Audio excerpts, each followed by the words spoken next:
Praise the Lord, brothers and sisters. Once again, welcome all of you in the name of Lord and Savior Jesus Christ for our Bible study.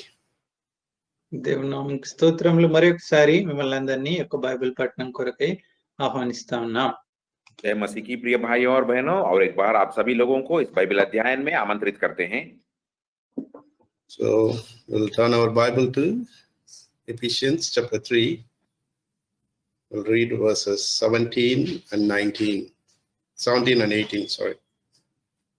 చూడండి, ఎఫెసీయులకు రాసిన పత్రిక 3వ అధ్యాయము 17-18 వచనాలు చదువుకుందాం. आइए एफेसियों की पत्री की ओर चलते हैं. एफेसियों की पत्री 3रा अध्याय का 17 और 18 पद को हम पढ़ेंगे. Let's read together in our own language wherever you are. Please open your Bible and read it. మీరు ఎక్కడున్నప్పటికీ దయచేసి మీ భాషలో కలిసి చదువుకుందాం. आप जहां कहां पर भी हो, अपनी अपनी भाषा में इन दो पद को पढ़ेंगे. That Christ may dwell in our hearts, in your hearts by faith, ye being rooted and grounded in love, may be able to comprehend with all saints what is the breadth, length, and depth, and height. గ్రహించుకుంటకు Let's look for His grace for a moment. మరి ఆయన కృప కొరకై ప్రార్థనలో ఆయన వైపు చూద్దాం. परमेश्वर की अनुग्रह के लिए प्रार्थना में उनकी ओर देखते हैं. Gracious Father, we thank you and praise you for this blessed day, blessed time. You have helped us to gather together, though we are not able to gather physically, but in spirit. We believe that you are helping us to even gather together in this passion. We thank you for this provision. As we use it, may God's name may be glorified, may be enriched through your precious word. Anoint me, precious Father, speak to me and speak to us also. None may go empty, none may go without understanding. I ask you to bless these verses from Ephesians chapter 3, verses 17 and 18. For our understanding, God may open our eyes of understanding. God may reveal the truth from the scriptures so that we may all understand, apply it, and even give it to others also. That's the purpose of Father. That's our desire also. Fulfill our desires also. Thank you for the songs which help us to prepare our heart. Now I ask you to, Lord, continue your faithfulness and your leadings. Pray for the Samson and Franklin as they translate. God's name may be glorified. They may have the right word to translate. Bless the congregation. Prepare us also. And pray for the people, the blessed brothers and sisters, those who are watching and going to watch, may be blessed also. May be a source of inspiration for everyone of us, these verses. Thank you and praise you for hearing and answering our prayer and binding the things which is going to disturb us. In thy name we claim it victory, and we may have the liberty also. Committing everything in loving care, asking this prayer in the name of Lord and Savior, Jesus Christ. Amen. Amen. Amen.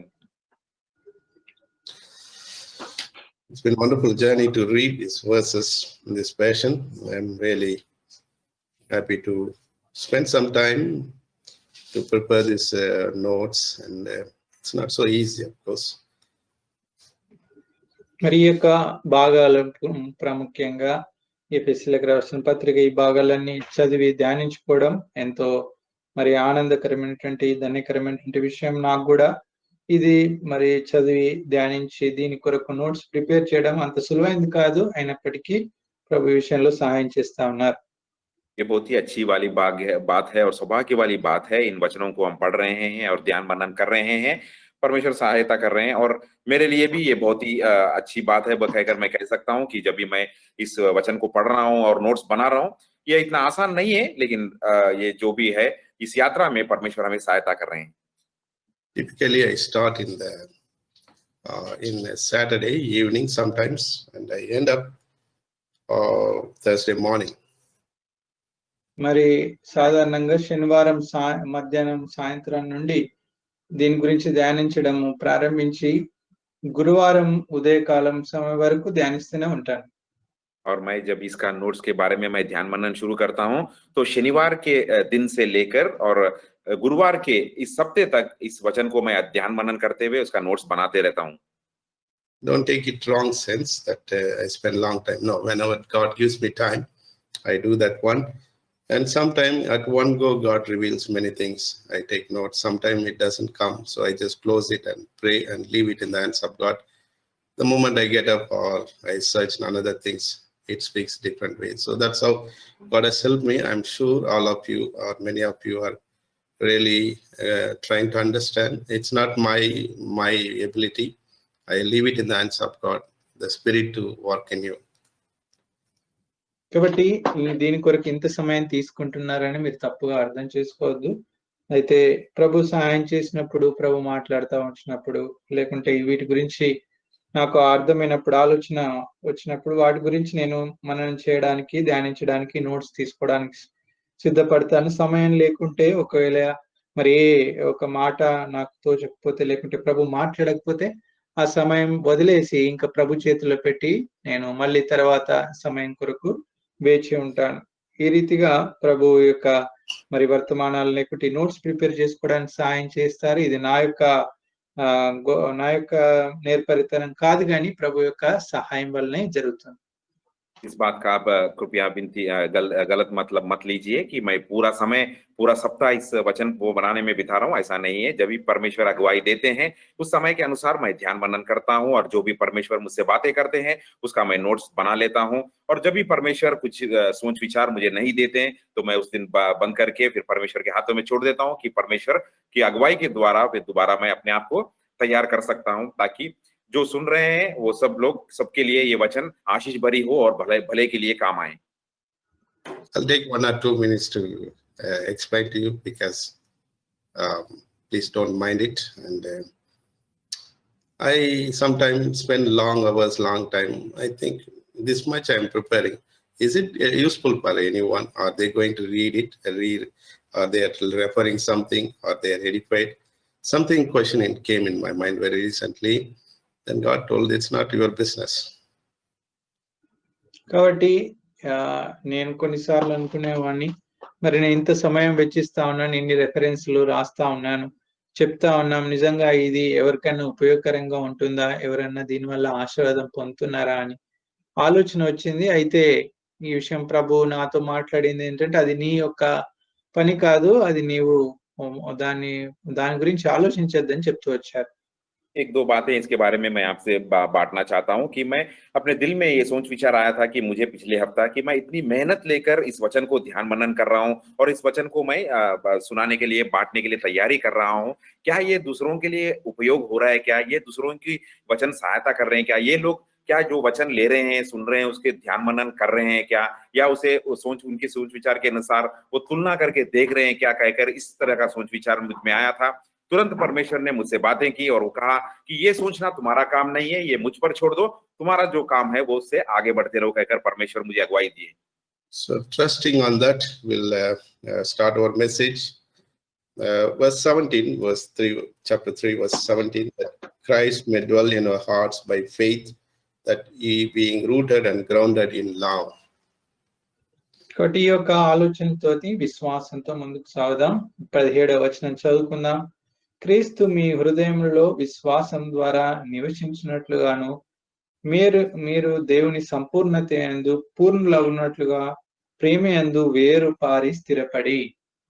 और इस सोच के साथ हम आगे बढ़ते हुए आइए एफेसियों की पत्री 3 अध्याय के 17 पद को पढ़ते हैं। और विश्वास के द्वारा मसीहा तुम्हारे हृदय में बसे कि तुम प्रेम में जड़ पकड़कर और नींव डालकर तुम प्रेम में नींव पकड़कर Yeah, Christ may dwell means God dwells in many places, of course. కాబట్టి క్రీస్తు నివసించినట్లుగా అనగా మరి క్రీస్తు అనేక చోట్ల నివసించేవారుగా ఉంటున్నారు. और यहाँ पर हम देखते हैं मसीहा तुम्हारे हृदय में बसे। मसीहा तो बहुत ही कई जगहों में वो बसे हुए हैं। Dwelling is different and his presence is different. కాబట్టి ఆయన నివసించడము వేరు, ఆయన యొక్క సన్నిధి వేరు. और यहाँ पर हम देखते हैं बसे रहना ये अलग है और उनकी उपस्थिति रहना ये अलग है। So dwelling means he stays with us, of course. కాబట్టి నివసించడం అంటే ఆయన మనతో ఉండేవాడుగా, మనతో నివాసం చేసేవాడుగా ఉన్నారు. और यहाँ पर हम पढ़ते हैं कि बसे रहना मतलब वो हमारे साथ रह रहे हैं, हमारे साथ वह बसे हुए हैं। Because God's presence is not with us, it is always with us. Sometimes we don't feel it. కాబట్టి దేవుని సన్నిధి మరి మనతో ఉంటుంది. మరి కొన్నిసార్లు మనము దాన్ని దాన్ని గ్రహించకుండానే ఉంటాం. हम सोचते होंगे कि क्या परमेश्वर की उपस्थिति या सन्निधि हमारे साथ नहीं है, वो तो हमारे हमेशा हमारे साथ है, लेकिन इस बात को हम कई बार इस बात के पर हम ध्यान नहीं देते। When you enter into that spiritual realm, that spiritual world, you will see how God's presence is with us. కాబట్టి ఎప్పుడైతే ఆ యొక్క ఆత్మ సంబంధమైనటువంటి లోకంలోనికి, ఆత్మ సంబంధమైనటువంటి విధానంలోనికి మనం ప్రవేశిస్తామో అప్పుడే దేవుని యొక్క సన్నిధి గురించి మనము నిజంగా ఎరగలం. और जब हम इस आत्मिक स्थिति में सही तरह की जो आत्मिक स्थिति की जो दुनिया है उसके अंदर अगर हम आएंगे, तभी इस आत्मा के द्वारा हुए, पवित्र आत्मा के द्वारा होने वाले कार्यों को हम समझ सकते हैं और देख सकते हैं। When we do mistake, when we try to make mistake, at that time we have been warned, that is God's Spirit is warning us that dwelling of God helps us to understand what is our position at that time. కాబట్టి ఎప్పుడైనా మనం ఏదైనా తప్పు చేయాలన్నా, ఏదైనా పాపం చేయాలన్నా అప్పుడు దేవుని యొక్క ఆత్మ మనల్ని హెచ్చరించేదిగా ఉంటుంది. మరి మనము ఏ స్థితిలో ఉన్నామో మనకు తెలియజేస్తా ఉంటుంది. और जब हम कोई गलत का काम की ओर हम कदम बढ़ाते हैं या गलत का कार्य की ओर, पाप की ओर हम जाते हैं, तो हमारे अंदर जो पवित्र आत्मा है वो हमें चेतावनी देती है, और जो हमारे अंदर बसा हुआ है वो हमें मौका देता है कि सही करने के लिए। Dwells means abide, or what you call inhabit or remain. So those are the meanings in general term. సాధారణంగా చూస్తే నివసించడం అంటే మరి కలిగి ఉండడము లేదా మనతో కలిసి ఉండడము ఈ యొక్క పదాలను తెలియజేస్తా ఉంది. और सहज रीति से अगर बसे रहना का मतलब अगर हम सहज रीति से देखेंगे तो हमारे संग रहना है, हमारे साथ रहना है, या हमारे संग जीवन बिताना है का आम मतलब हम देख सकते हैं। Before we go into little bit deeper in this study, I'll give small references, a few references. Just take note and you can read later. మరి దీని గురించి ఇంకా అధికంగా ధ్యానించక ముందు కొన్ని రెఫరెన్సెస్ చెప్తాను, మీరు దయచేసి రాసుకోవచ్చు. इस वचन के बारे में और गहराई से ध्यान मनन करने से पहले मैं आप लोगों को थोड़े से वचन के रेफरेंस देना चाहता हूं, कृपया आप लोग लिख लीजिए। God dwells in the light. 1 Timothy chapter 6 verse 16. మొదటి తిమోతిలకు రాసిన పత్రిక 6వ అధ్యాయము 16వ వచనము, దేవుడు మరి ఆయన వెలుగులో మరి నివసించేవాడుగా ఉంటున్నారు. और परमेश्वर उजाले में या प्रकाशमान में रहने वाले हैं, इसका हम रेफरेंस ले सकते हैं पहली तिमोथियों की पत्री 6 अध्याय की 16 पद से। And also 1 John chapter 1 verse 7. మొదటి యోహాను మొదటి అధ్యాయము 7వ వచనం, और पहला यूहन्ना पहला अध्याय 7 पद में भी इसके बारे में हम देख सकते हैं। And God dwells in heaven. Psalm 123 verse 1. కీర్తనలు 123:1, దేవుడు మరి ఆకాశమందు నివసిస్తా ఉన్నారు. और परमेश्वर आकाश के लोक में निवास करने वाले कहकर इस पद के बारे में हम रेफरेंस ले सकते हैं भजन संहिता 123 अध्याय के पहले पद से। And in his church, that is Zion, they call it, Psalm 9 verse 11. కీర్తనలు 9:11 ప్రకారం ఆయన సంఘంలో అనగా సియోన్లో నివసించేవారుగా ఉన్నారు. और भजन संहिता 9 अध्याय के 11 पद के अनुसार जो परमेश्वर सियोन में जो बसे रहने वाले हैं कहकर हम देख सकते हैं। And Christ dwelled on this earth, on this simulation, on those days. We saw him, of course, many references there. John chapter 1 verse 14, he dwelt among us. That's what.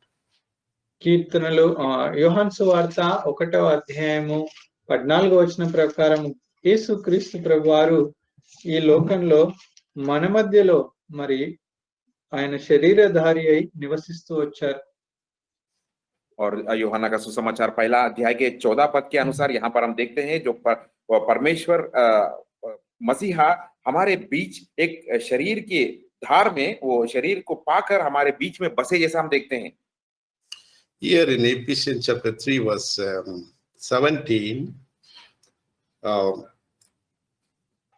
here he dwells in the hearts of his people. ఎఫెసీయులకు రాసిన పత్రిక 3వ అధ్యాయం 17వ వచనం ప్రకారం ఆయన మరి హృదయాలు అనగా విశ్వాసుల హృదయాల్లో నివసిస్తా ఉన్నారు. और एफेसियों की पत्री 3 अध्याय 17 पद के अनुसार यहाँ पर हम देखते हैं वह विश्वास के द्वारा मसीहा तुम्हारे हृदय में बसे हैं कहकर।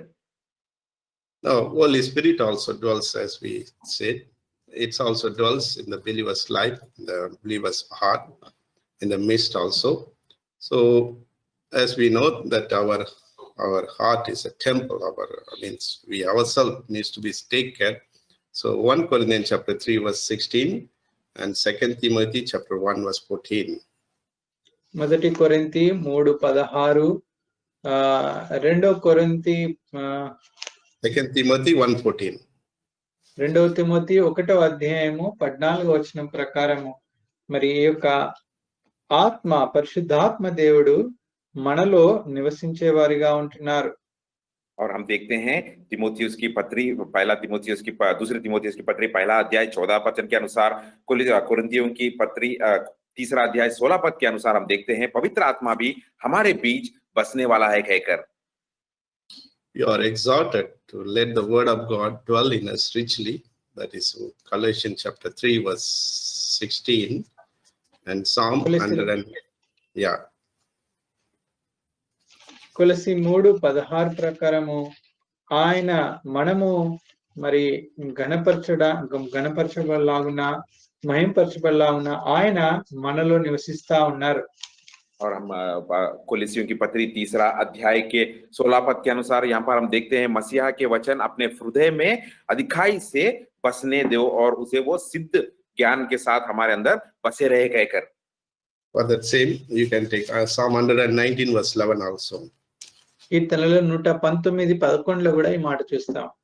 और 119 भजन संहिता 119 की 11 पद में भी ये बात को हम पाते हैं।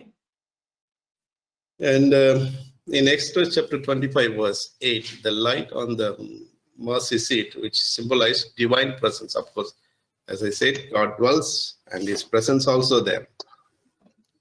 కాబట్టి నిర్గమకాండము 25వ అధ్యాయము 11వ వచనం ప్రకారము 8 verse 8.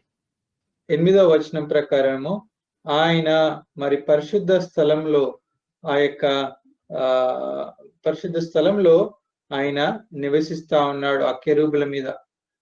और यहाँ पर हम देखते हैं निर्गमन का किताब 25 अध्याय के 8 पद में, और वहां पर लिखा है और वे मेरे लिए एक पवित्र स्थान बनाए कि मैं उनके बीच निवास करूं कहकर। So God dwelt among the people, his presence also people felt. Now also we also feeling that same more or less. కాబట్టి దేవుడు తన ప్రజల మధ్యలో నివసిస్తూ వచ్చారు. మరి ఈ దినాల్లో మనమందరం కూడా ఆయన యొక్క సన్నిధిని అనుభవిస్తా ఉన్నాం. और हम देख रहे हैं कि परमेश्वर उनकी प्रजा के बीच में बसे रहे थे उन दिनों में, और आज के दिन में भी मसीहा के द्वारा परमेश्वर हमारे बीच में भी बसे हुए हैं। ये हम कहीं ना कहीं हम देखते हैं और पाते हैं। It's only applicable those who accepted him and know him as personal savior, because he's a holy God. కాబట్టి ఇది ఎవరైతే గ్రహించగలరు, ఎవరైతే ప్రభువైన యేసుక్రీస్తు వారిని సొంత రక్షకునిగా అంగీకరించారో, మారు మనసు పొందారో వారు మాత్రమే మరి తెలుసుకోగలరు. ఎందుకంటే ఆయన పరిశుద్ధుడైనటువంటి దేవుడు.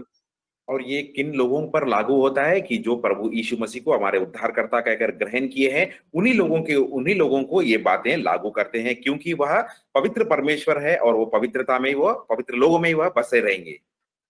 You may ask, others are not feeling, others cannot feel the presence of God, the dwelling of God. మరి మీరు అడగొచ్చు, మరి ఇతరులు అనగా రక్షణ పొందినటువంటి వారు మరి దేవుని యొక్క సన్నిధిని, దేవుని యొక్క ఉపస్థితిని వారు మరి గ్రహించలేరా, వారు అనుభవించలేరా అని అడగొచ్చు.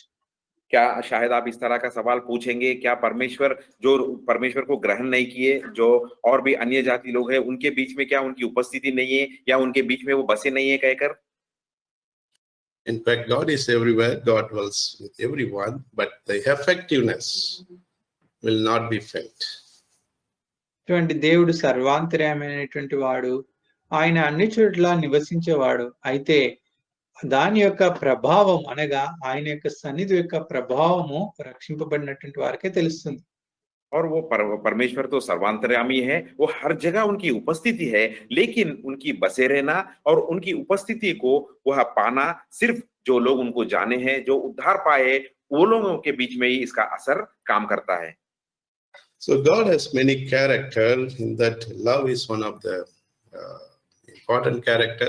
That's what Paul is writing here to the Ephesian church believers, that they may feel that God's presence, and God may dwell in their heart by faith. They may be rooted and grounded in God's love. కాబట్టి దేవునికి అనేకమైనటువంటి గుణ లక్షణాలు ఉన్నాయి. అందులో శ్రేష్టమైనటువంటిది ప్రేమ. అందుకొరకే ఇక్కడ రాస్తా ఉన్నారు పౌలు గారు, మరి మీ హృదయంలో, క్రీస్తు మీ హృదయంలో విశ్వాసం ద్వారా నివసించినట్లుగా, అంతేకాకుండా మీరు ఆయన యొక్క ప్రేమ యందు వేరుపారి స్థిరపడాలని. और परमेश्वर के कई गुण लक्षण हम देखते हैं, उसमें बहुत ही बहुमूल्य गुण लक्षण एक है उनका प्रेम। इसीलिए इस प्रेम को याद करते हुए पौलुस जी ने वहां इफिसियों की कलीसिया को लिखते हुए कह रहे हैं कि विश्वासों के द्वारा मसीहा तुम्हारे हृदय में बसे रहे और तुम प्रेम में जड़ पकड़कर नींव डाले कहकर। So Christ in them, that is Romans chapter 8 verse 9 and 10. రోమీయులకు రాసిన పత్రిక 8వ అధ్యాయము 9-10 వచనాల ప్రకారము క్రీస్తు వారితో కూడా ఉండులాగన, లేకుంటే నివసించులాగన అనేటువంటి మాట చూస్తాం. और यहाँ पर रोमियो की पत्री 8 अध्याय के 9-10 पद में हम देखते हैं कि मसीहा उनके बीच में रहना या उनके संग रहकर बसे रहना कहकर ये बात को हम वहां पर पाते हैं। So it's very good verse. Of course, if Christ be in you, the body is dead because of sin, but the spirit is life because of righteousness. అండి రోమా 8:10లో క్రీస్తు మీలో ఉన్న ఎడల మీ శరీరము పాపం విషయమై మృతమైనది గాని మీ ఆత్మ నీతి విషయమై జీవము కలిగి ఉన్నది. देखिए रोमियो की पत्री 8 अध्याय के 10 पद में, यदि मसीहा तुम में है तो देह पाप के कारण मरी हुई है, परंतु आत्मा धर्म के कारण जीवित है। So Christ in you. కాబట్టి మీలోనున్న క్రీస్తు, यहाँ पर कहते हैं कि मसीहा तुम में है। Even Colossians chapter 1 verse 19 also we can read. కొలస్సీ 1:19లో కూడా మనం చదవచ్చు. और कोलोसियों की पत्री 1 अध्याय के 19 पद में भी ये बात हम पाते हैं। The same, Christ in you. క్రీస్తు మీలోనున్న క్రీస్తు. यहाँ पर भी यही कहा गया है कि जो तुम्हारे अंदर है सो मसीह कहकर। And then the same Colossians chapter 2 verse 9, for in him dwelleth all the fullness of the Godhead bodily. కొలస్సీ 2:9 ప్రకారము దేవత్వం యొక్క సర్వ పరిపూర్ణత శరీరముగా క్రీస్తునందు నివసించున్నది. और कोलोसियों की पत्री 2 अध्याय के 9 पद में भी हम इस तरह पढ़ते हैं, क्योंकि उसमें ईश्वरता की सारी परिपूर्णता सदैव वास करती है। Christ is the incarnation of the true God. కాబట్టి క్రీస్తు ఆ యొక్క నిజమైనటువంటి దేవుని యొక్క స్వరూపమై ఉన్నారు. और यहाँ पर हम देखते हैं जो मसीहा परमेश्वर की सच्ची, जो उनकी महिमा के द्वारा परिपूर्ण है, जैसा हम यहाँ पर पाते हैं। God, the creator of the universe. చూడండి, ఆ యొక్క సమస్త సృష్టిని సృష్టించినటువంటి ఆ దేవుని యొక్క దేవత్వము అని చెప్పొచ్చు. यहाँ पर देखते हैं जो सर्व सृष्टि की सृष्टिकर्ता, जो ईश्वर सारी परिपूर्णता के साथ वह सृष्टि की गए, सृजन किए जैसा। So all the fullness of divine nature dwells in his bodily. ఇలానగా దేవత్వం యొక్క సర్వ పరిపూర్ణత శరీరంగా క్రీస్తునందు నివసించున్నది. और इसीलिए यहाँ पर हम देखते हैं क्योंकि उसके ईश्वरता की सारी परिपूर्णता सदैव वास करती है। So that's how God dwells in us, and his nature, and of course how in the form of he lives. You can easily understand by reading all these verses. కాబట్టి ఈ వచనాలన్నీ మనం చదివినప్పుడు దేవుడు ఏ రీతిగా తన సన్నిధి ఉంటున్నది, ఏ రీతిగా ఆయన మన మధ్యలో నివసిస్తా ఉన్నారు, మనతో ఉంటున్నారు, వాటిని మనం అర్థం చేసుకోవచ్చు. और जब इन सारी वचनों को हम पढ़ेंगे, ध्यान कर समझने की कोशिश करेंगे, तो हम देख सकते हैं कि मसीहा किस तरह हमारे बीच बसे हैं, किस तरह वो निवास कर रहे हैं कहकर। Here in Ephesians chapter 3 verse 17, Paul's prayer was that not only God dwells in the heart, much more that we must be being rooted and grounded in love. That means you must live completely in them, in and through. కాబట్టి ఈ ఎఫెసీయులకు రాసిన పత్రిక 3వ అధ్యాయం 17వ వచనంలో గమనించినట్టయితే అక్కడ ఆయన యొక్క కోరిక లేకుంటే ప్రార్థన క్రీస్తు మీ హృదయంలో విశ్వాసం ద్వారా నివసించాలి, అంతేకాకుండా మీరు దేవుని సంపూర్ణత యందు మరి పరిపూర్ణులుగా ప్రేమ యందు వేరుపారి స్థిరపడాలి. यहाँ पर पौलुस जी की इच्छा क्या है हम देख सकते हैं, और वो कह रहे हैं कि आप विश्वास के द्वारा मसीहा तुम्हारे हृदय में बसे रहे। केवल यही नहीं, लेकिन वो कह रहे हैं कि तुम प्रेम में जड़ पकड़कर नींव डालकर रहे, कहकर उनकी इच्छा एफेसियों की कलीसिया की ओर प्रकट कर रहे हैं। Because it was his experience, so he wanted that to others also to be experiencing the same thing. What, as I said in the beginning, not only we understand, we want to make others to be to able to understand the word of God. So it is a what do you call that? You take and give it to others also. కాబట్టి ఇది ఒక అనుభవంగా ఉందని చెప్పొచ్చు. అనగా ఇది పొందుకోవాలి, అనగా క్రీస్తును కలిగి ఉండాలి, పొందుకోవాలి, స్థిరపడాలి. అంతేకాకుండా ఈ యొక్క అనుభవాన్ని ఇతరులకు పంచుకోవాలి, వారు కూడా దీన్ని అనుభవించాలి. और ये उनका अनुभव था, और वो चाहते थे कि इसी अनुभव में दूसरों भी इसी अनुभव में आए और इस अनुभव में वो पा सके। और जिस तरह मैं पहले आपसे कह चुका हूं कि ये केवल हम पाना ही नहीं, लेकिन दूसरों के लिए भी देने वाले की तरह हम रहना, जिस तरह लेना और ये देना की तरह। So in Galatians chapter 2 verse 20, he writes like this: I am crucified with Christ, nevertheless I live, yet not I, but Christ liveth in me. And the life which I now live in the flesh, I live by faith of the Son of God, who loved me and gave himself for me. ఇదే చూడండి, గలతీయులకు రాసిన పత్రిక 2వ అధ్యాయం 20వ వచనంలో, నేను క్రీస్తుతో కూడా సిలువేయబడి ఉన్నాను, ఇకను జీవించువాడను నేను కాను, క్రీస్తే నాయందు జీవించున్నాడు, నేనిప్పుడు శరీరమందు జీవించున్న జీవితము నన్ను ప్రేమించి నా కొరకు తన్ను తాను అప్పగించుకొనిన దేవుని కుమారి యందలి విశ్వాసం వల్ల జీవించున్నాను.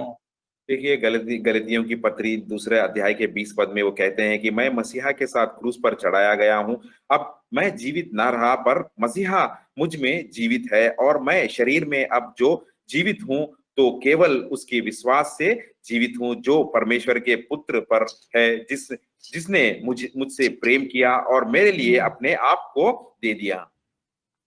So that's how you want to make sure that Christ lives in and through in our life. కాబట్టి ఈ రీతిగా క్రీస్తు మీలో మన ద్వారా ఆయన జీవించాలని, నివసించాలని కోరుతా ఉన్నారు. और इसीलिए इस वचन के अनुसार वो परमेश्वर या मसीहा उनके द्वारा या हमारे द्वारा हमारे मन में या दूसरों के मन के प्रति वह निवास करे, कहकर ये उनकी इच्छा है। John chapter 14 verse 23. యోహాను సువార్త 14వ అధ్యాయం 23వ వచనం. యోహन्ना का सुसमाचार 14 अध्याय के 23 पद में हम देखते हैं, Jesus answered and said unto him, if a man love me, he will keep my words, and my Father will love him, and we will come unto him and make our abode with him. That means you want to dwell, make abiding with the people who loves him, who accepts him. కాబట్టి యోహాను 14:23 చదివితే, యేసు ఒకడు నన్ను ప్రేమించిన యెడల వాడు నా మాట గైకొనుడు, అప్పుడు నా తండ్రి వానిని ప్రేమించును, మేము వాని యొద్దకు వచ్చి వాని యొద్ద నివాసం చేతుము అంటున్నాడు. కాబట్టి దేవుని ప్రేమిస్తే, దేవుని మాట గైకొంటే ఆయన మనతో నివాసం చేసేవారుగా ఉన్నారు. और हम देखते हैं यूहन्ना का सुसमाचार 14 अध्याय के 23 पद में यीशु ने उससे उत्तर दिया, यदि कोई मुझसे प्रेम रखेगा तो वह मेरे वचन को मानेगा, और मेरे पिता उसे प्रेम रखेंगे, और वो हम उसके पास आएंगे और उसके साथ वह वास करेंगे। ये मतलब यही है कि जो उनकी बात को मानते हैं, उनके वचन को स्वीकार करते हैं, तो वह उनके साथ बसेंगे और उनके संग रहेंगे, कहकर। So in simply it is our heart should be his home. కాబట్టి క్లుప్తంగా చెప్పాలంటే మన యొక్క హృదయము ఆయన యొక్క నివాస స్థలము, ఆయన యొక్క గృహమై ఉండాలి. और हम एक बात में इस बात को कह सकते हैं कि इस तरह कि एक ही बात में अगर हम सोचते हैं तो हमारा हृदय उनकी मंदिर की तरह रहना चाहिए। It's possible many of us accepted and keep him as a God God in our heart. చూడండి, మనలో చాలా మంది రక్షణ పొంది ఆయనను అంగీకరించి ఆయనను మన హృదయంలో మరి కలిగి ఉన్నారు. మరి మీ హృదయంలో మా హృదయంలో కలిగి ఉన్నారు అని చెప్పొచ్చు. और हम इस तरह कह सकते हैं कि हमने उद्धार पाया और उनको ग्रहण किया। ग्रहण कर परमेश्वर को हमारे हृदय में हम और आप हमारे हृदय में रखे हैं और वह हमारे हृदय में निवास कर रहे हैं। What we do normally, we keep him in one of the corner room or corner place as a guest, not as a master. మరి సాధారణంగా ఏం చేస్తామంటే ఒక గదిలో మూలకు ఉన్నట్టు ఆయనను మన హృదయంలో ఒక మూలకు ఉంచి మరి ఒక అతిథిలాగానే ఉంచుతాం. కానీ ఆయన మన జీవితాల్లో మరి ఒక అధికారిగా లేకుంటే గురువుగా ఆయనను ఉంచాం. और आमतौर पे हम क्या करते हैं, उनको ग्रहण करने के बाद हमारे हृदय में या हमारे हृदय के कमरे में उनको एक कोने में हम बिठा देते हैं। जिस तरह कोई हमारे घर में कोई गेस्ट आया हो, कोई बंधु आया हो, उसे किस तरह एक बाजू में बिठा देते हैं, उस तरह बिठा देते हैं और हमारे हृदय पर उनको राज करने का अधिकार हम नहीं देते। The thing is, he has to be seated firmly in our heart, and he must be a master.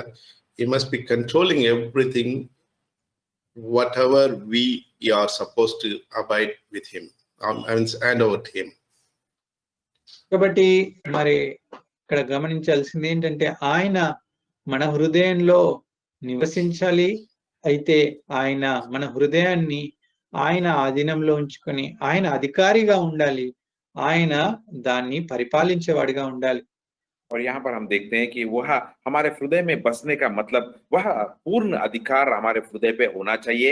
एक अधिकारी की तरह, एक गुरु की तरह वह हमारे हृदय में रहना चाहिए और जो भी कार्य है हमारे जीवन की सारी चाल चलन उनके अधीन में होना चाहिए। If he is a master, he will make his plan, he will make his will. Whatever he decides, it will be happening in our life. కాబట్టి ఒకవేళ ఆయన అధికారి అయితే ఆయన ప్రణాళిక వేసేవారుగా ఉంటున్నారు. ఆయన చిత్తం నెరవేరేదిగా ఉంటుంది. ఆయన ఉద్దేశాలు ఏవైనా ఉన్నాయో, ఆయన కోరికలు ఏవైనా ఉన్నాయో అవి నెరవేర్చేవారుగా ఉంటారు. अगर वह हमारे हृदय की स्वामी की तरह वह रहेंगे, एक गुरु की तरह रहेंगे, तो उनकी योजनाएं या उनकी सोच विचार हमें बताएंगे और उनके योजना के अनुसार वह हमें अगुवाई देंगे। So our inner being, that's most inner being, will be the seat for him to do all these things. So at that time, what is our state? Will be completely obedience to him. We'll have full fellowship with him. We'll see the love of we'll see his love, how much rooted strongly in our life. కాబట్టి ఆయన యొక్క మరి చిత్తము, మరి ఆయన యొక్క అధికారము మన జీవితాల్లో నెరవేరబడము, అంతేకాకుండా ఆయన మనలో వేరుపారి స్థిరపడే వారిగా కూడా ఉంటారు. और वह उनकी इच्छा और उनका जो योजना है हमारे जीवन में पूरा होगा और वह उनकी जो उपस्थिति हमारे अंदर एक जड़ पकड़ की तरह रहेगी। Romans chapter 14 verse 9. చూడండి, రోమిలకు రాసిన పత్రిక 14వ అధ్యాయం 9వ వచనం. Romans chapter 14 verse 9. रोमियो की पत्री 14 अध्याय के 9 पद। Let's read together, please. So కలిసి చదువుకుందాం. आइए सब लोग मिलकर पढ़ेंगे। For to this end Christ both died and rose and revived, that he might be the law.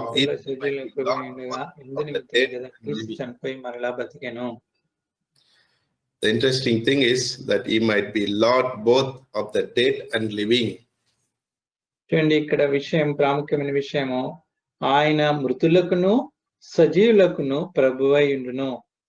और यहाँ पर हम देखते हैं वह मरे हुए और जीवित दोनों के प्रभु हो। Who is there dead and who is there living? మృతులైన వారెవరు, సజీవులైన వారెవరు? और यहाँ पर जो मरे हुए लोग और जीवित लोग वह कौन है? See, we always feel that old nature, that old habits, all those things we already told, we have submitted to God. It's been dead and buried, but now and then it pops up. చూడండి, మనం అనేకసార్లు చెప్తా ఉంటాం, మరి మన యొక్క పాత జీవితం, పాత స్వభావం అదంతా కూడా మరి సిలువేయబడింది లేదా మృతమైంది అని చెప్తా ఉంటాం. అయితే అనేక సార్లు తిరిగి అది మళ్ళీ బ్రతికేదిగా, అది మన పైకి మనలో బయటికి వచ్చేదిగా ఉంటుంది.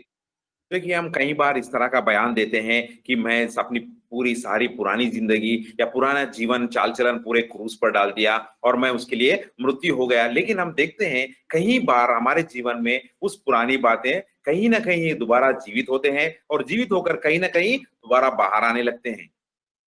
So if he is a master, he will never allow that dead man to come again alive.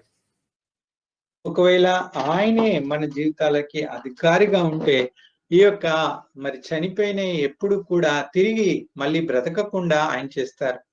अगर मसीहा हमारे हृदय के स्वामी है और अधिकारी है तो वह इस मरे हुए चीजों को कभी भी दोबारा जी उठने नहीं देंगे। So if we are under him as a servant, we'll be growing day by day. Our inner man will be strengthened. కాబట్టి ఆయనకు మనము సేవకులుగా ఉంటే మన యొక్క అంతరంగ పురుషుడు దినదినం నూతనపరచబడి దినదినము బలపరచబడతా ఉంటారు. और हम उनकी सेवकाई के जैसा उनकी सेवक की तरह रहेंगे, तब हमारे अंदर जो भीतरी पुरुष है वो दिन पर दिन शक्ति पाएगा और बढ़ोतरी करेगा। That's what in Ephesians 3:16, the last portion, to be strengthened with might by his power in the inner man. When he is a master, will be strengthened by his power. అదే విషయం మనం ఎఫెసీ 3:16లో చూస్తాము. ఆయన మరి మన యొక్క అంతరంగ పురుషుని యందు శక్తి కలిగి మరి ఆయన ఆత్మ వలన బలపరచబడతాం. और यही बात हम एफेसियों की पत्री 16 अध्याय के आखिरी भाग में हम देखते हैं कि अपनी महिमा के धन के अनुसार तुम्हें यह धन की वह उसकी आत्मा से अपनी भीतरी मनुष्यत्व के सामर्थ्य प्रकार बलवंत होते जाओ। So we become very strong in trusting him, in believing him, and our spiritual growth, our living in the manner how we live will be very evident. కాబట్టి మనం దినదినము కూడా బలపరచబడతాం. మరి అంతరంగ పురుషుని యందు బలపరచబడి శక్తి కలిగి ఉంటాం. తద్వారా అది బాహ్యంగా కూడా ప్రకటింపబడతా ఉంటుంది, తెలియజేయబడతా ఉంటుంది మనం ఏ రీతిగా ఉన్నామో. और इस तरह रहने से, उनकी योजना के अनुसार रहने से हमारा भीतरी मनुष्य सामर्थ्य पाएगा और बलवंत होता जाएगा इसके द्वारा, ताकि हमारे जो चाल चलन है वो जीवन इसी के जो देखने वालों के लिए इसी तरह प्रकट भी होगी। Not only we taste his love, we also trust him, we believe him. So we are being called as a righteous people because his faithfulness we can see how he leads us. కాబట్టి ఆయన యందు విశ్వాసం ఉంచడం కాకుండా ఆయనను కలిగి ఉంటాము. కాబట్టి ఆయన యొక్క నీతి మనము మనపై ఉంటుంది, మనలో ఆయన నీతి మనం కలిగి ఉంటాం. और जो केवल उनके साथ में हम संग में बसे रहना ही नहीं, लेकिन उनका जो प्रेम और उनकी धार्मिकता को हम पाकर उसमें हम बसे रहेंगे। So Romans chapter 1:17, for what we read like this, for therein is the righteousness of God revealed from faith to faith, as it is written, the just shall live by faith. కాబట్టి రోమీయులకు రాసిన పత్రిక 1వ అధ్యాయము 17వ వచనం ప్రకారము నీతిమంతుడు విశ్వాస మూలముగా జీవించునని వ్రాయబడిన ప్రకారము విశ్వాస మూలముగా అంతకంతకు విశ్వాసం కలుగునట్లు. इसीलिए हम रोमियो की पत्री पहला अध्याय के 17 पद में इस तरह पढ़ते हैं, क्योंकि उसमें परमेश्वर की धार्मिकता विश्वास से और विश्वास के लिए प्रकट होती है, जिससे लिखा है कि विश्वास से दिन दिन जीवित रहेंगे। From faith to faith means growing in maturity. కాబట్టి విశ్వాసం నుండి విశ్వాసము అనగా విశ్వాసం మూలంగా అంతకంతకు అనగా ఆ యొక్క మరి పరిపక్వత్వంలోనికి తేబడతాం. और विश्वास के लिए, और विश्वास से हम जीवित रहेंगे, मतलब और दिन पे दिन और परिपूर्णता में हम आएंगे। From beginning till the end, the faith will help us to stand in God. కాబట్టి ఆరంభం నుండి అంతము మట్టు కూడా విశ్వాసమే క్రీస్తులో మనము నిలబడడానికి స్థిరపడడానికి సహాయపడుతుంది. और शुरुआत से लेकर अंतिम तक इस मसीहा में ठहरने के लिए यह विश्वास ही हमें जरिया की तरह रहेगा और हमें सहायता करेगा। Read that just shall live by faith. This is the one of the word when Martin Luther found this word while he was searching for a true thing. This is the word which inspired him. From that onwards, he started to reform or to protest the things which was against God. కాబట్టి ఈ యొక్క మాట నీతిమంతుడు విశ్వాస మూలంగా జీవించును, ఈ యొక్క మాట ప్రాముఖ్యంగా మార్టిన్ లూథర్ గారి జీవితంలో ఎంతో బలంగా పనిచేసిందని చెప్పొచ్చు. ఎందుకంటే ఎప్పుడైతే ఈ మాట ఆయన చదివాడో అప్పటి నుండి ఆయన జీవితంలో గొప్ప మార్పు, ఆయన తీసుకున్నటువంటి నిర్ణయం కొరకు నిలబడుతూ మరి ఆ యొక్క మరి దేవుని యొక్క వాక్యానికి వ్యతిరేకంగా ఉన్నటువంటి వారికి ఆయన వ్యతిరేకంగా ఆయన పోరాడుతూ వచ్చారు. तो यहाँ पर हम देखते हैं जिस तरह यहाँ पर लिखा है कि विश्वास से धर्मी जन जीवित रहेगा कहकर, यहाँ पर हम देखते हैं ये बात एक मार्टिन लूथर नामक व्यक्ति में ये वचन बहुत ही प्रभावशील था कि इस वचन के द्वारा वो परमेश्वर में आए और बहुत ही जड़ पकड़कर वह ठहरे रहे, और एक जो निर्णय वह लिए थे इस वचन के अनुसार उस निर्णय पर वह बहुत ही दृढ़ खड़े रहे, और जो भी परमेश्वर के खिलाफ या परमेश्वर के वचन के खिलाफ जो भी उठते थे उनके प्रति भी वह प्रकट करते थे। For searching how to be a righteous person, this is the word strike him. కాబట్టి ఏ రీతిగా నీతిమంతునిగా జీవించగలము అనేటువంటి మాట గురించి, ఆ విషయాన్ని గురించి ఆయన పరిశోధిస్తున్నప్పుడు ఈ యొక్క వాక్యము అతనితో మాట్లాడుతూ వచ్చింది, అతను దర్శిస్తూ వచ్చింది. దీని ద్వారా అతడు బలపరచబడుతూ వచ్చారు. और वह ये बात में खोज रहे थे कि कहां पर ये वचन को पा सकूंगा कि विश्वास के द्वारा धर्म हम ठहरे जाएंगे कहकर, तब इस वचन के अनुसार उन्हें बहुत ही इस वचन पढ़ने के द्वारा ये बहुत ही प्रभावशाली हुए और अच्छी तरह वह समझ पाए कि विश्वास के जीवन धार्मिक वह जीवित ठहराएगा कहकर। So not only he found the joy, he also started to reveal to the people what is right. కాబట్టి ఆయన ఆ యొక్క సంతోషాన్ని, ఆనందాన్ని పొందుకోవడమే కాకుండా అనేకులకు మరి ఆ యొక్క సంతోషాన్ని, ఆనందాన్ని తెలియజేస్తూ వచ్చాడు, బయలుపరుస్తూ వచ్చాడు. और केवल इन वचन के द्वारा वही आनंद और आनंदित जीवन पाना ही नहीं, लेकिन कई अनेक बातें जो वचन के द्वारा इस आनंद के बारे में दूसरों से भी वह बताते गए, बांटते गए और दूसरों को भी वह प्रकट करते आए। In general, if you tell you are a Christian, they will ask, oh, what type of Christian you are. కాబట్టి సాధారణంగా నువ్వు క్రైస్తవుని అంటే అడుగుతారు, నువ్వు ఎలాంటి ఏ రకమైనటువంటి క్రైస్తవుని అని. और साधारण रीति से अगर हम किसी से कहेंगे कि मैं मसीहा में हूँ, मैं मसीहा हूँ कहकर, तो वो पूछेंगे, तुरंत पूछेंगे किस तरह की मसीहा का जीवन तुम बिता रहे हो कहकर, या किस तरह की मसीहा के विश्वासी हो कहकर। They look only two things. వారు అనగా బయట వారు రెండు రకాలే చూస్తారు. और वो दो तरह की रीति में वो लोग देखते हैं। One is Roman Catholic, the other one is Protestant. ఒకటి ఈ రోమన్ క్యాథలిక్స్ అనేటువంటి వారు, రెండవది ప్రొటెస్టెంట్స్ అనేటువంటి వారు. और वो ये बात को सिर्फ जानते हैं कि एक है रोमन कैथोलिक्स और दूसरे है प्रोटेस्टेंट्स कहकर। So till this word he read and accepted Lord, everybody was Roman Catholic. After he accepted, he came out from that Roman Catholicism. He started the Protestant movement. That's what we call him reformist. కాబట్టి ఆయన ఈ యొక్క వాక్యాన్ని తెలుసుకునేటువంటి వరకు Martin Luther గారు ఆ యొక్క రోమన్ క్యాథలిక్ లో ఉంటూ వారిలాగానే ఉండేవాడు. అయితే తర్వాత ఈ యొక్క వాక్యం చదివిన తర్వాత, ప్రభు మాట్లాడిన తర్వాత అప్పటి నుండి ప్రొటెస్టెంట్ గా, అనగా ఈ యొక్క ప్రత్యేకపరచబడినటువంటి ఆ యొక్క జనంగా ఆయన చేయబడుతూ వచ్చాడు.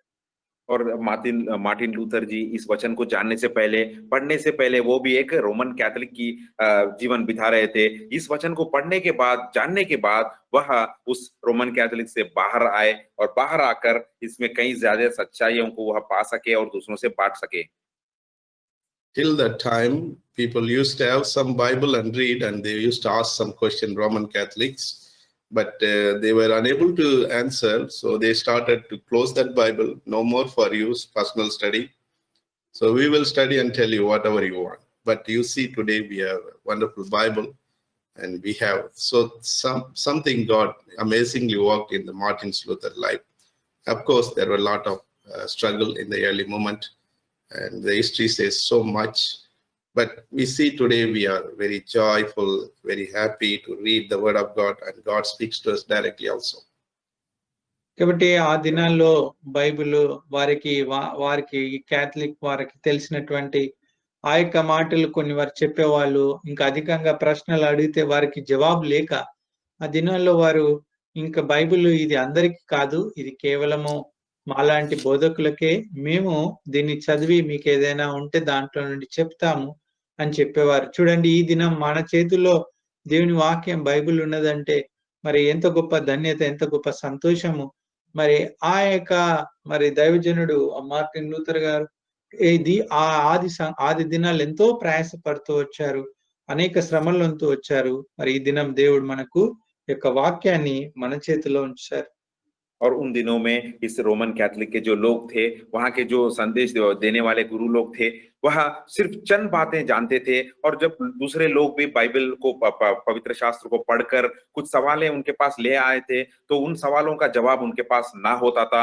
तब वो लोग क्या किए, बाइबल को बंद कर दिए और कहा है ये बाइबल सिर्फ गुरुओं के लिए है, हम इसे पढ़ेंगे और जो तुम्हें चाहिए उसके बारे में हम बातें बताएंगे और तुम्हें जो चाहिए वो हमें तुमसे बांटेंगे, कहकर उस दिनों में बाइबल को, पवित्र शास्त्र को वो बंद करते थे। लेकिन मार्टिन लूथर जी ने शुरू के दिनों में बहुत ही प्रयास किए हैं, बहुत ही मेहनत कर देखिए आज इस तरह की स्थिति हमारे लिए वो ले आए कि आज सबके हाथों में इस पवित्र शास्त्र है और हम पढ़ सकते हैं इसे और कई बातें भी समझ सकते हैं।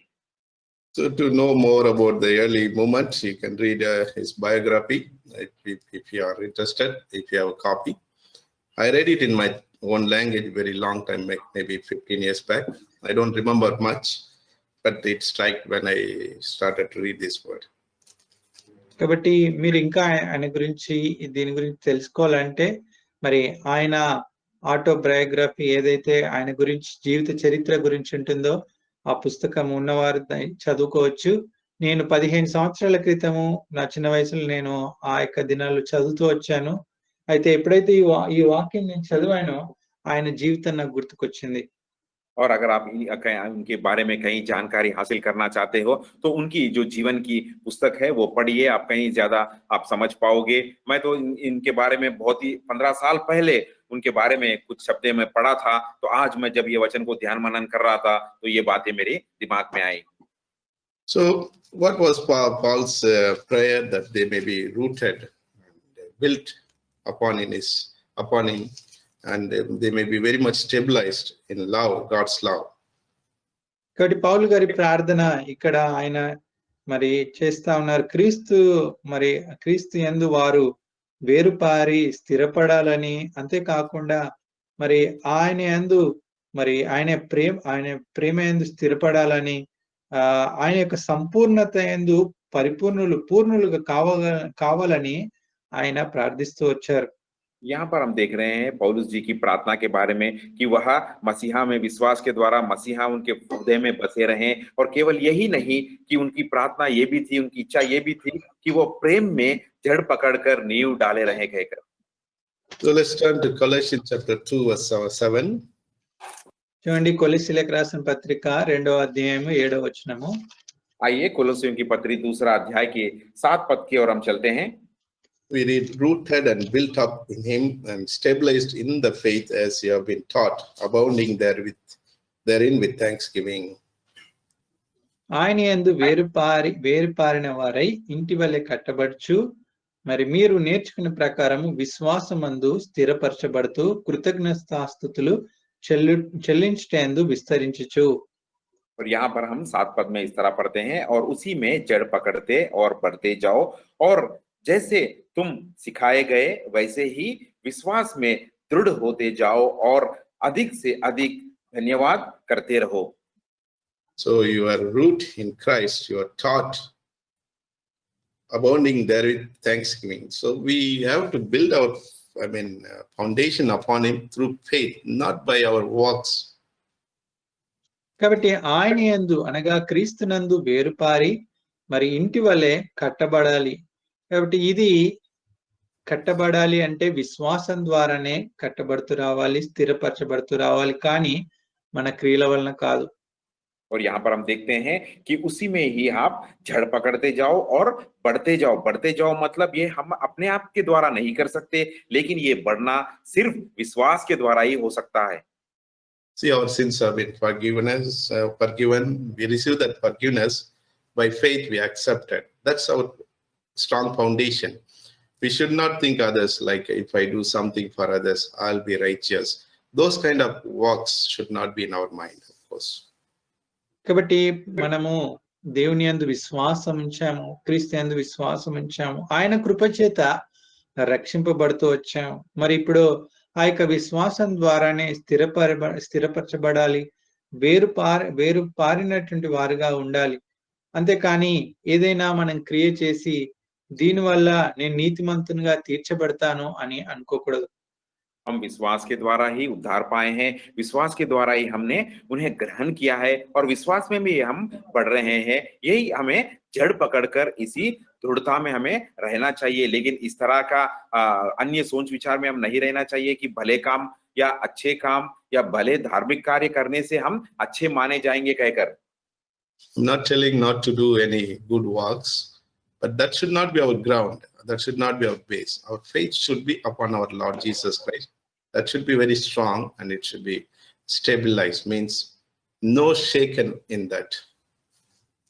కాబట్టి మనము మరి మంచి క్రియలు చేయాలి, సత్క్రియలు చేయాలి, మరి చేయకూడదని నేను చెప్పట్లేదు, కానీ అయితే దానిపై మన విశ్వాసము ఆధారపడకూడదు, అది కట్టబడకూడదు. మన యొక్క విశ్వాసము క్రీస్తు యందు, మన యొక్క జీవితము మరి క్రీస్తు నందు కట్టబడుతూ రావాలి.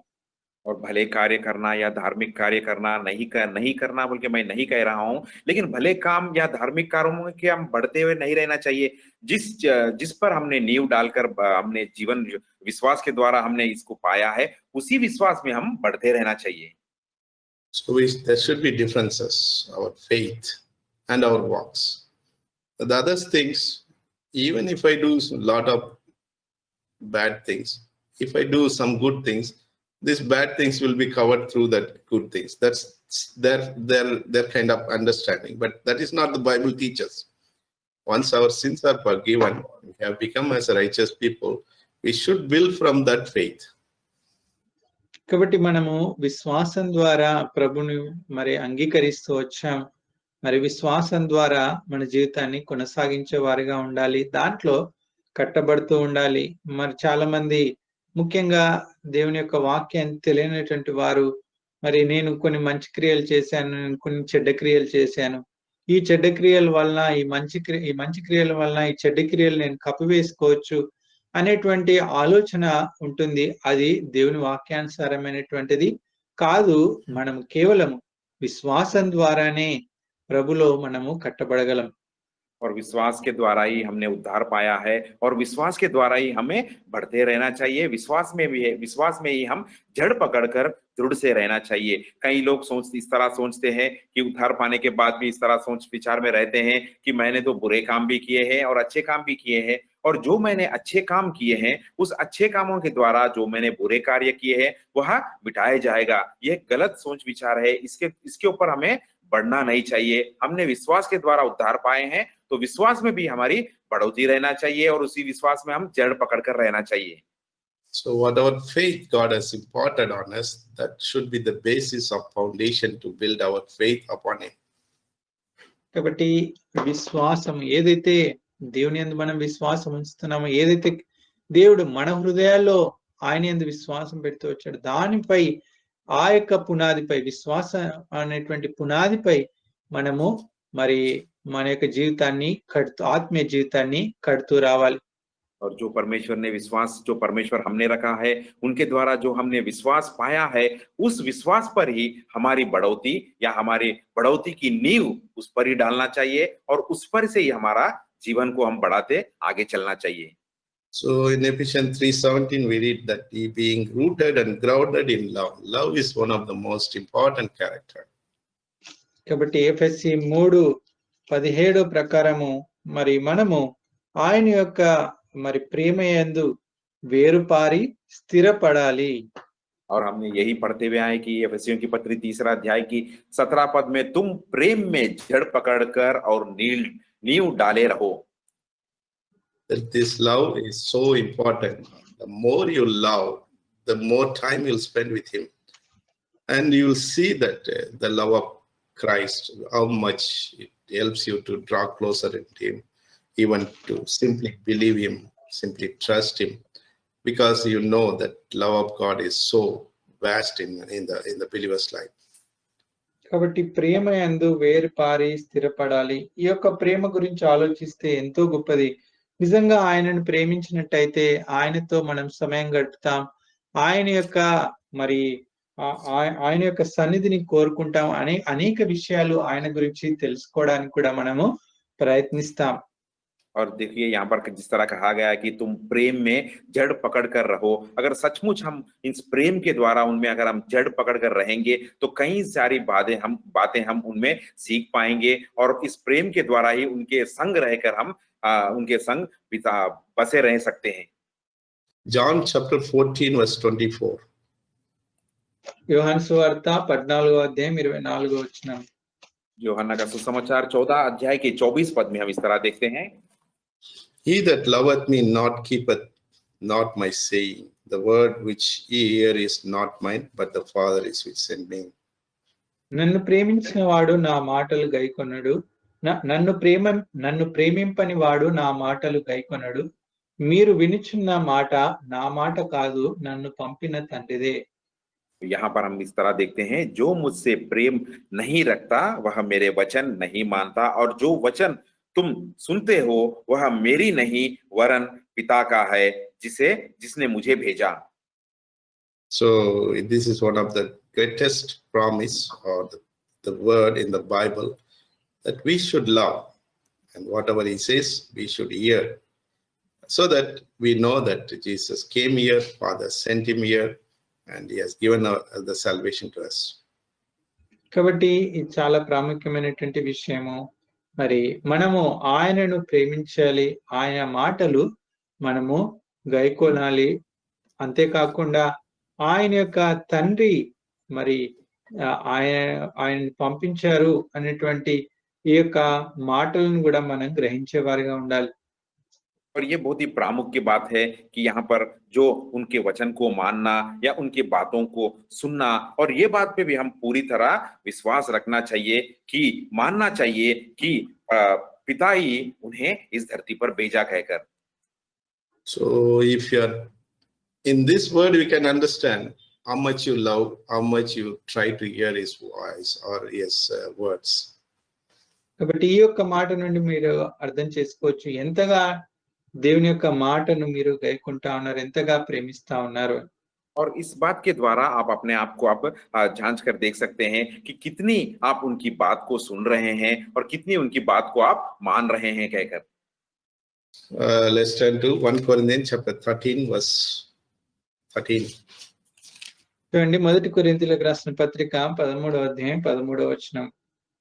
पहला कोरिन्थियों की पत्री 13 अध्याय का 13 पद. And now abideth faith, hope, charity, these three, but the greatest of these is charity. It means charity here is love, of course. కాగా విశ్వాసము, నిరీక్షణ, ప్రేమ ఈ మూడును నిలుచును, వీటిలో శ్రేష్టమైనది ప్రేమయే. यहाँ पर हम देखते हैं, पर अब विश्वास, आशा, प्रेम तीनों स्थितियों है, पर इनमें सबसे बड़ा प्रेम है. Why love is greatest among these two? కాబట్టి మూడిట్లో ప్రేమ ఎందుకు గొప్పది, శ్రేష్టమైనది? इन दो पद से ज्यादा प्रेम ही क्यों बड़ा है और श्रेष्ठ है? You know, love is the character of God. Faith and hope is not the character of God.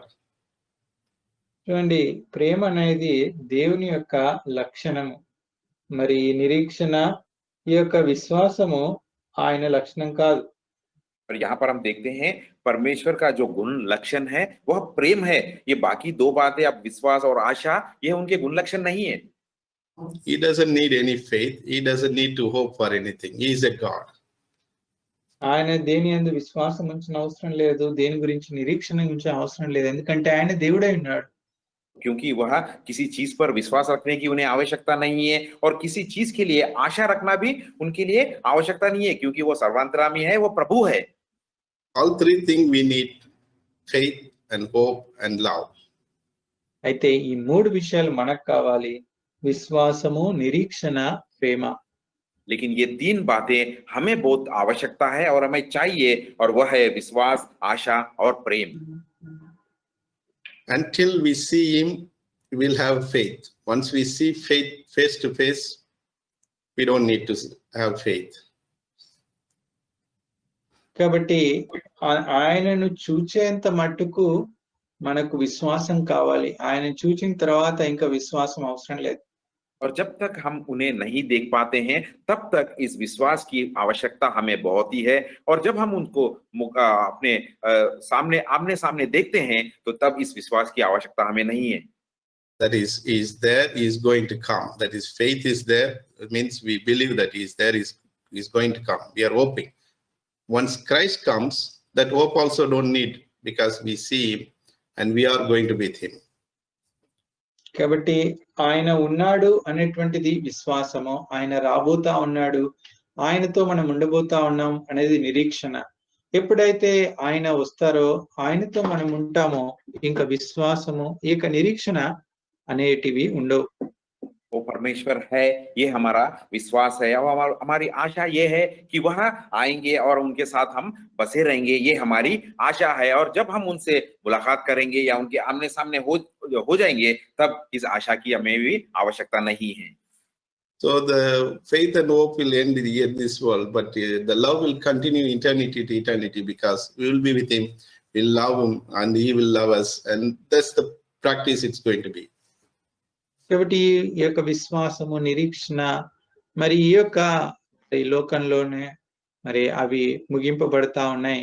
అయితే మరి ప్రేమ అనేది నిరంతరం ఉండేది. మనం ఆయనతో ఉంటాం, ఆయన మనతో ఉంటారు. మరి ఆయన మన ఎడల ప్రేమ చూపిస్తా ఉంటారు, మనము ఆయన యందు ప్రేమ కలిగి ఉంటాం. और ये प्रेम, विश्वास और आशा या धीरज हम कह सकते हैं कि ये बस इस दुनिया के हद तक ही है, इस संसार के हद तक ही है। और जब हम उनके साथ हो जाएंगे या उनके साथ रहने लग जाएंगे, जब वो हमारे साथ रहेंगे, तो ये प्रेम अनंत काल से अनंत काल तक ये प्रेम चलता ही रहेगा। That's why it is the greatest character. అందుకొరకే ఇది ఎంతో గొప్ప గుణలక్షణంగా, స్వభావంగా చెప్పగలం. और इसीलिए यहाँ पर ये कहा गया, और हम ये कह सकते हैं कि सबसे बड़ा प्रेम ही है कहकर। So finally we'll read one verse, then we'll close. God willing, we'll continue 18 and 19. When I took this notes, the 18 and 19 is joined together. I was really struggling how to split this one, but you see, I could only finish up to 17th verse. కాబట్టి ప్రభు చిత్తమైతే రాను దినాల్లో 18, 19 మనం కలిసి ధ్యానించుకుందాం. నేను కూడా ఈ 18, 19 ధ్యానిస్తా ఉన్నప్పుడు ఇవి కలిసి ఉన్నాయి, ఏ రీతిగా నేను వీటిని విడదీసి చెప్పాలి అనుకున్నాను. చూడండి, ప్రభు ఈ రోజు 17 కంప్లీట్ చేయడానికి సహాయం చేశారు. 18, 19 కలిసి ఉన్నాయి కాబట్టి వాటిని ప్రభు చిత్తమైతే రానున్న దినాల్లో చూద్దాం. एक वचन को पढ़कर हम इस सभा को समाप्त करेंगे, और प्रभु परमेश्वर की इच्छा हो तो आने वाली सप्ताह में 18 और 19 के बारे में हम ध्यान करेंगे। क्योंकि जब मैं ध्यान मनन कर रहा था कि किस तरह से मैं बहुत ही संकट में था कि किस तरह से इस 18 और 19 को दो भाग में कर मैं कैसे बांटूं कहकर, लेकिन देखिए परमेश्वर की इच्छा किस तरह से है, सिर्फ आज के दिन हम सिर्फ 17 पद को ही पूरा कर पाए। So let's turn to 1 John chapter 4 verse 8. చూడండి, 1 యోహాను 4వ అధ్యాయము 8వ వచనం. आइए पहला यूहन्ना की पत्री 4 अध्याय का 8 पद को पढ़ते हैं। Very familiar verse, of course. అందరికి తెలిసిన మాట. ये बहुत ही जानी पहचाना वचन है। Let's read together. కలిసి చదువుకుందాం. सब लोग मिलकर पढ़ेंगे. He that loveth not. దేవుడు ప్రేమ స్వరూపి, ప్రేమ లేనివాడు దేవుణ్ణి ఎరగడు. So you want to know God, love him more. God is love. కాబట్టి నీవు దేవుణ్ణి అధికంగా ఎరగాలి అంటే దేవుణ్ణి ప్రేమించు, ఎందుకంటే దేవుడు ప్రేమ స్వరూపి. अगर आप परमेश्वर को अधिक से अधिक जानना चाहते हो तो परमेश्वर से प्रेम रखिए, क्योंकि परमेश्वर ही प्रेम है. Let's keep our faith strongly rooted and built upon him. Let's our hope continue until we see him, and this love may continue until eternity. కాబట్టి ఆయన అందు ప్రేమ యందు మనం వేరు పారి మరి స్థిరపడి జీవించలాగున మనం ఉందాం.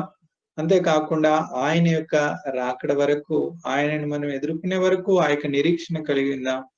ఈ యొక్క ప్రేమ కలిగి ఉందాం. యుగ యుగాలు కూడా మరి ఉండేటువంటి ప్రేమను మనము కలిగి ఉందాం. और हम इस प्रेम में जड़ पकड़कर रहेंगे और इस विश्वास के साथ बढ़ते रहेंगे कि वह आएंगे, और इस आशा के साथ, धीरज के साथ भी रहेंगे कि हम एक दिन उनसे हम मुलाकात करेंगे कहकर इन तीन चीजों के ऊपर हम नींव डालकर हम रहेंगे. God may bless this verse, and God may help us to read and understand and also apply it and be a blessing for others. దేవుడు ఈ యొక్క వాక్యాలను అర్థం చేసుకోవడానికి సహాయం చేయను గాక, ఈ యొక్క వాక్యాన్ని దీవించి ఆశీర్వదించిన గాక. రాను దినాలు ఇంకా చదివి అర్థం చేసుకొని మన జీవితాల్లో అన్వయించడానికి, ఇతరులకు కూడా మనం ఆశీర్వదకరంగా ఉండడానికి సహాయం చేయను గాక. परमेश्वर इस वचन को आशीष दे और हम इसे पढ़कर और ज्यादा से ज्यादा इसे जानने पाए और समझने पाए, और आने वाले दिनों में परमेश्वर हमें सहायता करे कि इस वचन के अनुसार और हम पढ़ते रहें. As Paul experienced and prayed, that it may be our experience and our prayers also. కాబట్టి ఇది పౌలు గారి అనుభవము, ప్రార్థన. మన జీవితంలో కూడా ఇది మన అనుభవము, మన ప్రార్థన అయి ఉండాలి. और जिस तरह पौलुस जी अपने जीवन में, प्रेरित पौलुस जी के जीवन में ये अनुभव पूर्वक था, इसी तरह हमारे जीवन में भी ये प्रार्थना अनुभव पूर्व से रहे. Let's pray. ప్రార్థించుకుందాం. प्रार्थना करेंगे. Our gracious God, Heavenly Father, we thank you and praise you for this blessed day. Thank you for your love, which is going to continue eternity to eternity. That's your character, and that you want us to have in us. Yes, Father, we do faith, we do hope, but it's going to end certain days. When you come and accomplish your work second time, those things are going to be stopped, but your love will be continued. That should be very strong. For that, Father, you need to be dwelling in our heart as a master, not as a guest. You may, Lord, fulfill all our desires when you are a master, because we'll be yielding ourselves. We'll be giving full obedience to your words. There'll be full control of us. That the dead man, that is old nature, the old things may not come and trouble us, because you will have victory over that one. Thank you and praise you. As Apostle Paul prayed for the Ephesian church believers, it's so wonderful that, Lord, we could able to see those things. Our prayer, our experience also may be there. Christ may live in us, Christ may dwell in us, God's love may deeply rooted and grounded, so that others may see and know you as personal Savior. Many are, Lord, away from your love. We pray that you will bring them into your love. We pray that you will speak to them. We pray that the Holy Spirit, work of the Holy Spirit will start in them, in and through their life also, so that they may also be a child of God, to enjoy these kind of things. So wonderful, joyful whenever we read, open the word. Though we can't understand at a fuller measure, but still a glimpse, a small fragment, which also fills our heart. Indeed, it is a joyful moment to read your verse and to even discuss, even talk about, because it is so powerful, so wonderful. It takes away all our worries and fear, all our tiredness also, Father. So it's refreshing. So thank you and praise you. Others also may have that kind of experience. We may spend a lot of time with you, more time with you, Father, to understand what you wanted to speak to us. Not only when we understand, help us that we may apply it we may, Lord, accept it. And through that, many people may understand what we are on this earth, the purpose you brought in this earth as a human being, as a child of God, may be fully revealed before we depart from this earth. We may accomplish the purpose, what you have chosen in us, Father. Before the foundation of the world, you have chosen us. You have given us that inheritance, the blessings in Christ. You are going to, Lord, reveal many things in future also. So we thank you and praise you. The brothers and sisters, those who attended this day, may we, Lord, fully understand those things with the limited time, with my limited knowledge I have done. But now you are going to take part most of the things and remaining things also. Forgive my sins, oh Father, forgive my inabilities, as I don't know anything. God may lead me and guide me also. Thank you and praise you for our brothers Samson and Franklin, who could able to, Lord, helping in this ministry translation. Lord, whatever we have meditated, whatever we have read, whatever we have understood, God may bless it, God may keep in our heart so that it may remind, it may be a source of blessing for others also. Bless us, Father, with your precious blessing, and keep us under the precious watchful eye. Satan may not trouble us, and Satan may not touch us also. Be a fire of all around us. Take all our bodily tiredness as we go to bed. Give us good sleep tonight and prepare us for tomorrow. We remember for this tomorrow ministry also, anoint the servant, those who are going to be standing before the congregation. And we may worship in spirit and truth also. Prepare our hearts and mind and thought to submit and to worship you in an acceptable way. But before we go to bed, we ask you to forgive all our sins. Make our conscience very clear, so that in this night, if you are coming, all of us, many of us, some of us, will be ready to be received. So Lord, we ask you to forgive, and our conscience may be clear before man and God. Thank you for our dear ones who had joined in spite of that troubled time, in spite of their hectic and busy schedule. God may bless this time also. In the days to come, may enjoy your, Lord, full blessings, whatsoever you reserved in your heaven, in your place. Lord, we pray for sick and suffer people, touch and heal them. We pray for those who are having some difficult time. Take all those things and, Lord, fill them with the joy and peace also. Now we ask you to send us with their blessings, committing everything in the loving care, asking this prayer in the highly exalted name of dear Lord and Savior, Jesus Christ. Amen. The grace of the Lord Jesus Christ and the love of God and the communion of the Holy Ghost rest and abide with us both now and forevermore. Amen.